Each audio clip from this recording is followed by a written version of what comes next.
প্রায় ২ বছর পর বাংলাদেশি নাগরিকদের জন্য আবারও ভারতের পর্যটন ভিসার আবেদন চালু হয়েছে। আবেদন জমার শুরুর দিন থেকে আইভ্যাকে উপচে পড়া ভিড়। দীর্ঘদিন পর এই ভিসা প্রক্রিয়া আবার চালু করাকে ইতিবাচক হিসেবে দেখছেন অনেকে।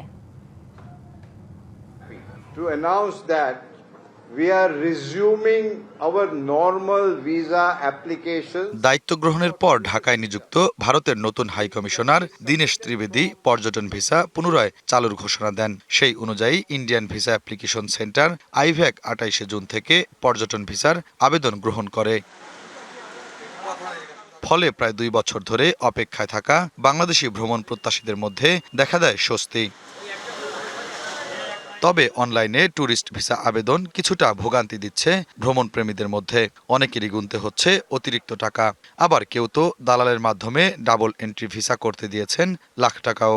বিভিন্ন দালাল আছে, দালালের মাধ্যমে করাইতে আছে, যার কারণে মনে হন যে ভিসা আমরা ১২০০ টাকায় পাইছি বা ১৫০০ টাকায় পাইছি, এটা এখন ১ লক্ষ টাকা পর্যন্ত ১.৫ লক্ষ টাকা পর্যন্ত যাইতে আছে। হ্যাসেল তো হয়েছে, অতিরিক্ত ৬,০০০ টাকা লাগছে, আগে তো ১৫০০ টাকা ১,০০০ টাকা হয়ে যেত।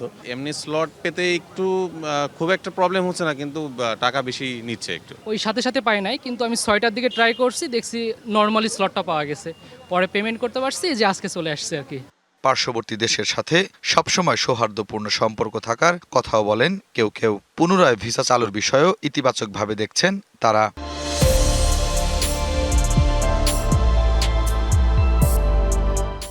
প্রতিবেশীর সাথে সম্পর্ক থাকাটা জরুরি, যে কোনো রাষ্ট্রের জন্য, ভারতের জন্য জরুরি, বাংলাদেশের জন্য জরুরি। সেখানে দ্বৈরতা দ্বন্দ্ব রাখাটা যেমন একটা সহজবোধ্য বিষয় না, তো উভয় দেশের জনগণের জন্য সেটা খুব কষ্টদায়ক ব্যাপার হয়ে দাঁড়াবে। ভারতীয় দূতাবাসের কাছে আবেদন থাকবে যে স্লটটা একটু বাড়িয়ে দিয়ে, টাইমটাকে একটু যদি বাড়িয়ে দেওয়া হয়, সেক্ষেত্রে সাধারণ জনগণ টুরিস্ট ভিসাটা পেতে আরও সহজ হবে।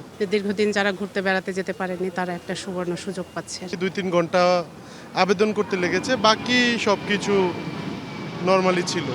প্রাথমিকভাবে ঢাকা, চট্টগ্রাম, রাজশাহী, সিলেট ও খুলনায় ভারতীয় ভিসা অ্যাপ্লিকেশন সেন্টারের মাধ্যমে ভিসার আবেদন জমা নেওয়া হচ্ছে।